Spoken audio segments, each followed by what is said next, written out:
Agradecemos la visita aquí en los estudios al ministro de Producción de la provincia de Corrientes, ingeniero Jorge Vara, pero además es precandidato a legislador nacional, a diputado nacional.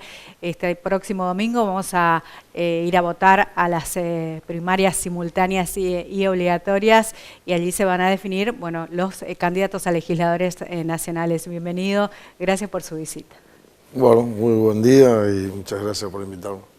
Bueno, ¿cómo ha sido la recepción? Ha hecho un recorrido intenso en todo el interior, más allá de que usted habitualmente por su rol ya está en contacto con todo el interior provincial, pero digo, en este caso como precandidato a legislador nacional. Sí, trabajé, inclusive hasta ayer estuve en Mercedes, que no estaba previsto ya. Habíamos hecho un cierre en el interior en Virasoro el día sábado, que nos estuvo acompañando el gobernador y las autoridades partidarias, el presidente del partido, y ya cortábamos, pero bueno, un grupo de productores de Mercedes que nos requirieron si nos pedíamos pegar una escapada, así que estuvimos de nuevo ayer en Mercedes, pero llegamos a tiempo a las 19 para un acto en las 1536 viviendas, un acto con mucho calor, muchísima gente, un poco fresco, pero mucho calor humano me refiero, y también, por supuesto, atendiendo la capital, pero mi cercanía es más con el interior por razones de trabajo, no solo del ministerio, sino anteriormente a eso. Profesionalmente yo trabajé toda mi vida en el interior, a pesar de ser acá de la capital, y bueno, y haber formado mi familia acá en la capital. Mis 4 hijos son acá de Corrientes y mi señora también es correntina, pero bueno, eso me llevó a trabajar mucho en el interior. ¿Qué le dicen ahora de esta decisión de ser legislador nacional? Y que después quiero, sobre todo, que nos remarque la importancia que tiene, más allá de que por allí la gente no marca ese interés, pero tiene mucha importancia la elección que vamos a vivir el domingo. Sí, muchísima importancia en este caso. Además se nota, por lo menos en lo que hace a nuestra provincia, una PASO muy activa. Es como si fuera una interna abierta. Y por un lado una interna abierta y para resolver cuestiones de constitución de listas definitivas. Y por otro lado también como una gran encuesta oficial. Y me da la impresión que como que esto es más que eso.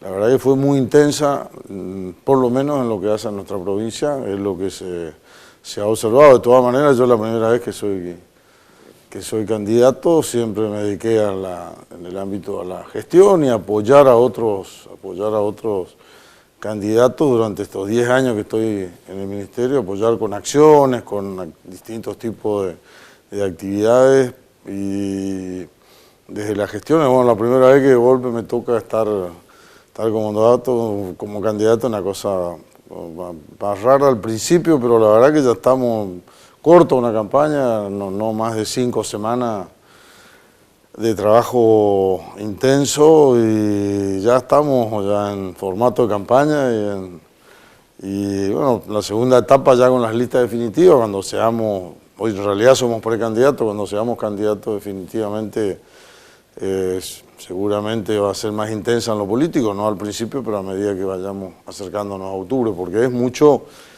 lo que se decide para el país, ¿no es cierto? O sea, ahí yo creo que se está definiendo, en octubre se está definiendo qué va a pasar con la Argentina de acá para adelante, así que qué tipo de país, hacia qué modelo de país apuntamos y cuál es el proyecto. Se hace mucho hincapié en eso, ministro. Nosotros, bueno, acá en Corrientes sobre todo, bueno, se ha vivido una diferencia entre un gobierno y otro, y eso lo remarcan constantemente.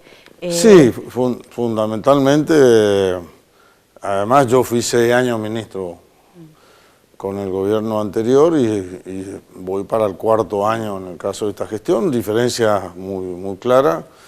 La conveniencia para Corrientes también está muy clara, es decir, a dónde apuntamos, eso nosotros no tenemos ninguna duda, pero además una coincidencia también con un modelo en el cual yo creo que para Corrientes va a ser muy conveniente. Por ejemplo, en temas de economías regionales, si bien hay diferencias marcadas entre lo que es la región central y las economías regionales, me parece que el modelo que se está planteando, sobre todo de vinculación de Argentina con el mundo, es un un modelo que si Corrientes lo aprovecha bien, y creo que nuestro gobierno provincial se está orientando muy bien en ese sentido y lo está tomando muy bien, con las políticas definidas, creo que puede ser muy conveniente para Corrientes. Desde la vinculación con China, que acompañé al gobernador a aquella gira, creo que se abrieron un montón de posibilidades, se abrieron posibilidades que ahora hay que trabajarla, pero ya nos da una perspectiva de futuro muy interesante, y sobre todo el acuerdo Mercosur-Unión Europea, que primero y lo más importante del acuerdo Mercosur-Unión Europea va a fortalecer el Mercosur. Sí. Que convengamos, un Mercosur, se vio ya en la cumbre del Mercosur, que ¿no? se venía debilitando exactamente. mucho. Hablaron de renacer, de resurgir y de interés de muchos países que antes lo miraban con un poco de reojo, bueno, ahora quieren ser partícipes del Mercosur. Sí, además vamos para atrás, el acuerdo del 85, el acuerdo de Asunción de Alfonsín Sarney nos dio, Corrientes fue muy beneficiada, por ejemplo, el fenomenal crecimiento del sector arrocero, y pasamos a ser la primera provincia arrocera de la Argentina y un protagonista importante ya en el mundo occidental en cuanto a arroz, fue por el Mercosur, de aquel Mercosur, y eso ya se venía. Está bien, pasamos otra etapa, se nos abrió, hoy Corrientes exporta a 27 mercados del mundo, se fue abriendo y se fueron dando otras circunstancias, pero un Mercosur que se fue apagando, Yo creo que hoy está revitalizándose y debería ser así de acá a un año cuando estén los protocolos ya homologados de Unión Europea, porque para integrarnos a aquel bloque, si no fortalecemos entre los países de Mercosur, estamos complicados. No tengo duda pero además es lo lógico, o sea, va a ser casi como una cosa natural, un fortalecimiento fuerte de nuestro Mercosur, y Corrientes está ubicado en el corazón de Mercosur. Si Corrientes está vinculada a las otras tres países de Mercosur en una situación privilegiada, entonces estamos hablando de un fortalecimiento de Mercosur para desde ahí una vinculación con Europa, un proceso de integración que lleva 15 años va a tener. Un proceso que ya nosotros inclusive vamos a quedar totalmente superados en esa cuestión, pero se están sentando bases muy importantes para un país diferente y una región diferente. Súmele a eso que ya el presidente de Brasil viene avanzando con el acuerdo con América del Norte, que si se avanza en este sentido, definitivamente estamos integrando Sudamérica, por lo menos con el mundo occidental. Fuera de eso, nuestra provincia en particular tiene una estrategia bien definida de acuerdos con China, con Oriente, con lo cual es una situación nunca vista, y casi que si decíamos, llegábamos, más allá que sabíamos que hacia eso teníamos que ir, si uno le decía, y bueno, ¿y cómo lo ve a esto? Y mire, ya es casi un sueño, porque no, y la verdad que el sueño se está empezando a Pasaron 25 años, ministro, para que se cumpla, por ejemplo, para que se dé este acuerdo Unión Europea-Mercosur, y hablando ya un poco del ámbito nacional y las diferencias que hay entre este gobierno y quizás el anterior, ¿cree que este gobierno pudo sentar las bases para que justamente se pueda llegar a este acuerdo? Porque digamos, eran políticas muy diferentes, el gobierno anterior y sobre todo con respecto al sector productivo, la apertura al mundo. No, eran totalmente diferentes. Argentina se fue cerrando en forma fenomenal. No solamente ahora se trata de integrar Argentina al mundo, sino que la verdad que el proceso fue un proceso de cierre en lo económico, de cierre en lo político, y eso los números son contundentes, no es un problema de intención. Si usted analiza el comercio exterior de Argentina, tanto en exportación como importación, referido a su PBI, que son números, es como que si usted se va, no sé, al cardiológico y le miden la presión y le dice que está con 18, no va a empezar a iniciar una discusión si es mucho o si es poco, o sea, eso ya la tabla le dice, y los manuales le dicen que es mucho. Los manuales nos decían que Argentina venía muy cerrada. Otra cosa, el nivel de inversión. De todos los parámetros económicos, de todos los indicadores económicos, el que menos importancia se le da es el más importante de todo. ¿Y por qué? Porque los otros parámetros le definen el presente del día a día, y hoy vivimos preocupados el día a día y no estamos pensando en futuro. Nos está faltando visión para permitirnos pensar en los próximos 5, 10, 15 años, en el caso mío, me da pensar también ya en mi hijo y en mis nietos. Claro. Eso no está bien, y además un dirigente tiene la responsabilidad de pensar en el futuro, no solamente en el presente. en todo tipo, en temas de economía, en temas de política, en temas ambientales, si lo único que nos importa es la basura el día de hoy, y no qué ambiente vamos a tener en los próximos 15 o 20 años, cómo va a ser el agua de nuestros ríos, de nuestras lagunas, si van a seguir existiendo, etcétera. En todos los temas hay que pensar a largo plazo. Los países que funcionan bien, los países que tienen buena calidad de vida, son los países que piensan a más largo plazo. Son las grandes naciones. Lo hemos comprobado en China, donde ellos cuando hablan siempre hablan de 10, de 20, de 50 años, y te está hablando alguien que dentro de 50 años ni siquiera va a estar vivo, ¿no es cierto? Ahí viene el interés permanente de las naciones.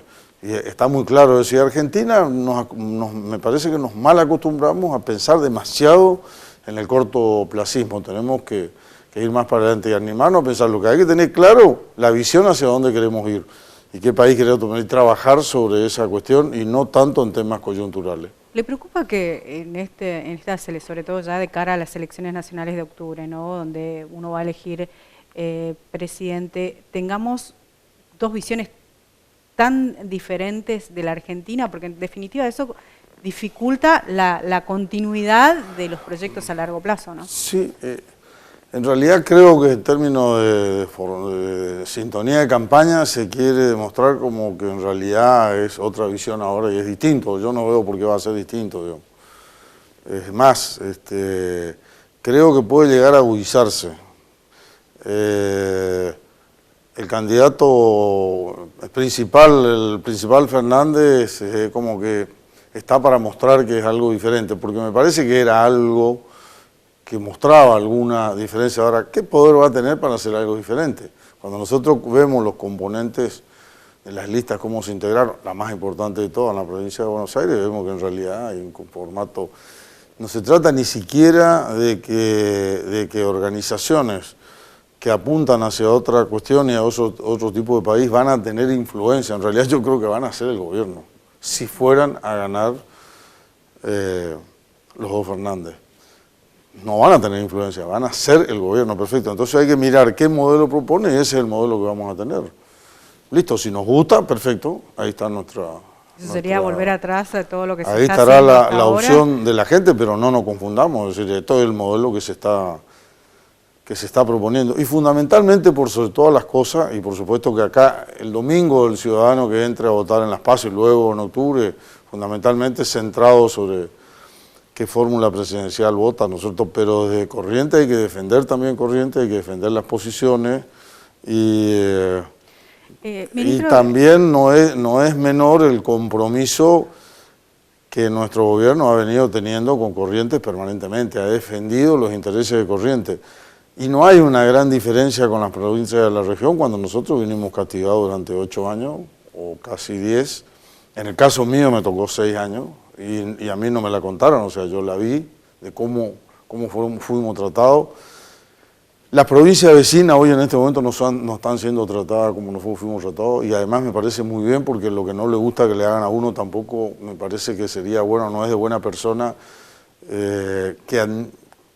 que desee que se lo hagan al otro. Lo que me hicieron a mí o nos hicieron a nosotros, no quiero que se lo hagan a otro porque, insisto, tenemos que empezar en una Argentina de futuro, tenemos que estar todos juntos.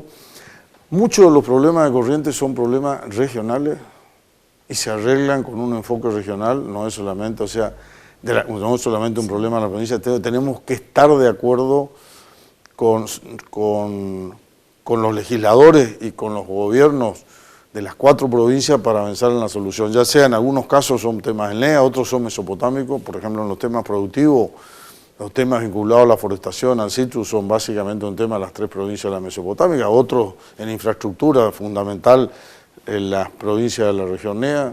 Tenemos que tener la amplitud como para juntarnos, y esperemos que sea una realidad, porque si no parece estamos hablando de nuevo de una utopía en la cual, cuando los intereses son intereses de cada una de las provincias, tenemos que estar juntos. Y sobre todo, calcule usted que la provincia de Corrientes tiene solamente 7 diputados, de las 2 partes, pero la totalidad de diputados nacionales que tiene Corrientes, cuando tiene provincia como la de Buenos Aires, que tiene como 90 diputados. Claro. Fíjese el peso relativo de una provincia y de la otra, los distritos de segunda línea como Córdoba, Santa Fe o la ciudad de Buenos Aires, tienen un peso relativamente mayor y realmente una provincia como la nuestra tiene un peso relativamente bajo. Hay provincias de la región que tienen 6 diputados y nosotros tenemos 7, sin embargo, si somos las 4, va a ser imposible eso de que estemos todos juntos las 4 porque van a predominar la respuesta y lo que reportan cada uno de los legisladores provinciales a sus partidos nacionales, pero el concepto regional por lo menos tenemos que hacer el intento en algunos temas en los que podamos coincidir para avanzar. En otros no, bueno, listo, dejemos de lado eso, pero no nos cerremos en todo y que yo no converso con los legisladores de otra provincia, porque me parece que en temas de normativa, por ejemplo, si discutimos la normativa para de una vez por todas poner en el río Paraná bandera argentina, además de las banderas de los países de arriba, que son los que están usufructuando el río, como venía diciendo a colega suyo, Paraguay hoy tiene la 3ª flota fluvial del mundo, después de Estados Unidos y Rusia, con una flota fenomenal que en realidad todavía sigue siendo casi una flota de la ex Unión Soviética. Y la bandera que vamos a navegarnos y la 3ª de Paraguay está que y nosotros nos ponemos en la costanera, nos sentamos en la costanera y estamos viendo pasar mercadería. El otro día se desprendieron una barcaza de soja de bandera boliviana. Y ahí nos enteramos, bueno, que es boliviano porque se desprendieron, pero impresionante la cantidad, cómo se está moviendo la hidrovía, es impresionante y nosotros no podemos cargar. Ni siquiera tenemos un solo puerto hoy, el puerto de la ciudad de Corrientes es el único para cargar, es un puerto además que está mal ubicado, que ya es inadecuado, ya quedó pasado en el tiempo. ¿Sabe cuántos puertos tuvo Corrientes cuando funcionaba con puertos? En 1920, 1930, 27 puertos. 27. ¿Teníamos un ferrocarril que atravesaba toda la Mesopotamia? No tenemos más. Tenemos un ferrocarril que está tratando de funcionar sobre la costa del Uruguay. Cuando uno creería que deberíamos haber avanzado, fuimos hacia atrás. O sea, y eso no es un problema de tener ferrocarril o de tener puerto y de tener barco por tener.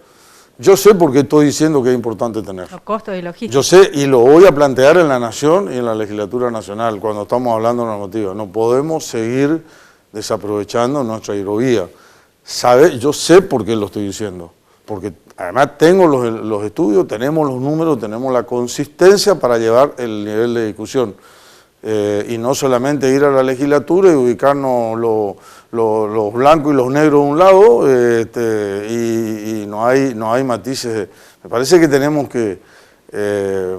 Y ahí está la importancia de estar en el de tener los números en el Congreso, de tener legisladores en el Congreso para discutir este tipo de... Y le digo, mire, con algunas cuestiones como la ley de humedales, siendo ministro y ni pensando que algún día iba a poder ir a parar por aquella zona, porque además no estaban los planes, ni eran las intenciones, nosotros hemos trabajado con legisladores y nos hemos reunido con legisladores de otras provincias, los cuales, bueno, conocíamos por razones profesionales y para ponernos de acuerdo en algunas cuestiones que hacían y podían haber afectado los intereses, y se separaron leyes que podrían haber sido nefastas para la región. Lo único que hace falta es ir a convencer a los otros, mira, esto a mí me perjudica, por eso te vengo a ver, pero guarda que a usted también, no te hagas distraído porque le perjudica. Eso fue un tema muy central, el tema de la discusión de los humedales, y afectaba, como dice usted, toda la región, y allí tuvo un rol trascendental la discusión en el ámbito legislativo, porque esas cosas se definen en el ámbito legislativo. Es un ámbito diferente, no es como uno que ahora dentro de un rato yo voy a mi despacho y ya estoy resolviendo una cuestión de tema, y uno tiene que estar más abierto para la discusión, pero también para la negociación y también para consensuar posiciones, ¿no es cierto?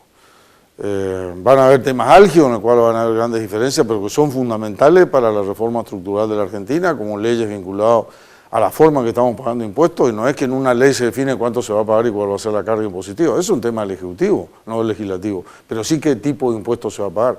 Yo le puedo asegurar que la política impositiva argentina es regresiva. ¿Qué quiere decir regresiva? Es que en realidad es una política impositiva que invita a no invertir. Y como hoy yo le decía al principio, uno de los indicadores económicos que no le preocupa, parece en general a la gente y a los medios, que es la inversión, es el más complicado porque la inversión es el futuro. Es como en su casa, si usted no arregla esto, cuando se da cuenta ya no funciona la instalación eléctrica, la primera lluvia se inunda o los pluviales o le gotea por el techo porque no está invirtiendo en su casa, en su negocio. Si no está invirtiendo, le puede ir mejor durante un periodo de tiempo de 2 o 3 años, pero a la larga va a pagar el precio de no haber invertido y haberse reconvertido suficientemente su negocio. Bueno, un país que no invierte y la tasa de inversión de la Argentina es bajísima. Y la de Brasil también. Al principio era de la Argentina y no tanto de Brasil. Argentina prácticamente en los 8 años del periodo de Cristina y no se pudo modificar tanto en el otro periodo, salvo excepciones como las inversiones en Vaca Muerta y las grandes inversiones que el gobierno federal, con fondos federales, hizo en infraestructura en la Argentina. Son contundentes, lo mismo, veamos una autopista cómo se avanzó, sí. Cuántos kilómetros se venía haciendo en los últimos años, cuántos kilómetros de autopistas se hicieron, los temas vinculados a conectividad. Nosotros vimos inversión en infraestructura que nos veníamos teniendo hace muchos años, pero esa es la infraestructura oficial y que hace el presupuesto oficial. Acá lo importante también son las infraestructuras en los privados. Si los privados no invierten es porque no confían en la economía del país. La necesidad hay que recuperar la confianza en la economía, pero no es el problema en la economía. Hay que recuperar la confianza en la República Argentina, o sea, hay que recuperar la confianza en la nación. Sistema político, seguridad jurídica, muchos aspectos que son... Hay muchas cuestiones que, más allá que no sean de la especialidad, porque estamos hablando de leyes laborales, lo mismo, no se trata de discutir una ley para flexibilizar y bajar el salario o poder despedir gente, se trata de flexibilizar las leyes porque la gente no quiere venir y no quiere abrir una fábrica nueva o una unidad nueva porque ya asume un compromiso de contratación de personal que después no sabe cuál es el nivel de salida. Los países que tienen mayor flexibilización, esto es un tema muy discutido y con los sindicatos se va a tener que discutir mucho, pero los países que más trabajo generan tienen un nivel de flexibilización mayor y las dos cosas están vinculadas. El tema de impuestos y el tema laboral son los principales temas que las decisiones no se toman de inversión en la Argentina. Entonces, lo primero que hay que marcar es decir, ¿qué está pasando con la inversión en Argentina? ¿Por qué en la Argentina no se invierte en matrices y en estructuras productivas? Bueno, listo, cuando vemos el diagnóstico tenemos que discutir esos temas, pero no implica si es subir o pagar más o pagar menos impuestos. O tampoco se trata de poder tener una legislación que nos permita poner en la calle un montón de gente. No, al contrario, si generamos nuevos puestos de trabajo vamos a poner gente a trabajar y no tener que estar sosteniendo, como en el interior nuestro, en muchas zonas, que estamos sosteniendo por distintos planes, por programas, que la gente es muy poco en trabajo o nada en algunos casos, está devolviendo. Nosotros tenemos en determinadas zonas, como la zona de los departamentos de Goya y Lavalle, un montón de gente con pensión por invalidez y que están trabajando en el vernáculo. ¿Ah, sí? Y que están trabajando, entonces están inválidos, no están. Muchísimo, mucho más de lo que usted piensa. Falta entonces una ese es el país, ese es el modelo. Perfecto, listo, voten tranquilo. ¿Con ese salimos? ¿Con ese modelo salimos? Tranquilo, voten, porque está bien, perfecto. Si ustedes creen, yo no creo. Y nuestro gobierno provincial no cree, y nuestro espacio político no cree en eso. Y no se trata de ser injusto, porque además no lo hizo Macri, porque con aquellas elecciones de presidenciales era el cuco que esto se terminaban todos los planes, todo, que quedó un montón de... Sí, y eso tampoco fue así, digamos, tampoco fue así, eso no fue así. La asignación universal por hijo, no, sí, inclusive muchos de los legisladores que forman parte del espacio fueron en realidad los principales en su momento promotores de la asignación universal. Es el más justo de los programas, pero después hay un montón de programas que son un engaño.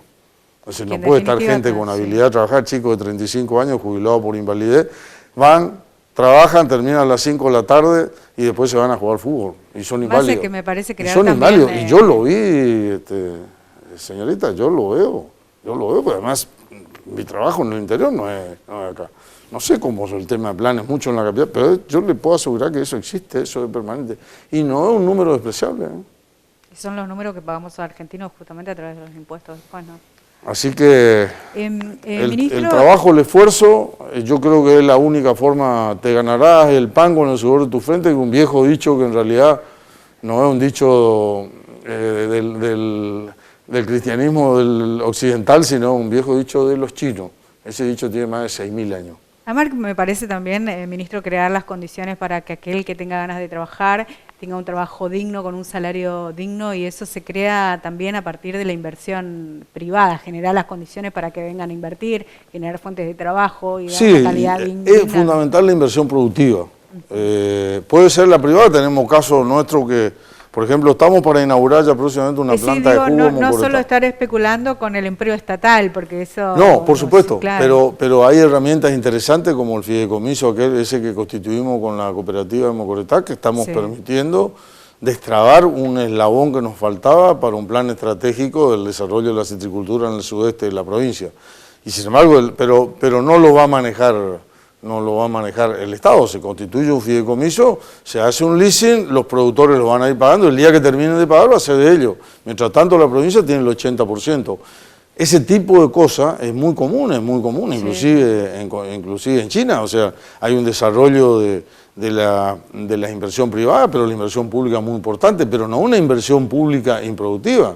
Claro. Hay un criterio de que hay que producir más bienes y servicios para satisfacer la demanda. Si el problema es de la pobreza misma, o de la falta de recursos, o las necesidades básicas o no básicas, insatisfechas, porque son importantes las básicas, insatisfechas, y las no tan básicas, insatisfechas, en realidad tienen que ser satisfechas, es porque la demanda es superior a lo que uno está en condiciones de producir en bienes y servicios. Hay que producir más bienes y servicios. Estamos hoy en el mundo de los servicios, no se trata solamente de bienes, sino de servicios también, y los servicios en el PBI pueden ser más importantes que los bienes mismos, ¿sí? Hay que producir más bienes y servicios para satisfacer las demandas insatisfechas, valga la redundancia. Bueno, para eso necesita sistemas de producción de bienes y servicios, para eso necesita inversión, necesita tecnología, la tecnología está disponible, necesita tener la gente preparada para administrar esas nuevas tecnologías. Yo creo que estamos bastante mejor en eso, está faltando la confianza. Está faltando la confianza de la gente que tiene que tomar la decisión de invertir. Y el Estado puede hacer en algunos casos excepcionales, pero no va. Una primavera no hace golondrina, perdón, una golondrina no hace primavera. Necesita mucha golondrina para conformar una primavera. Y necesitamos una primavera. Necesitamos recuperar la confianza.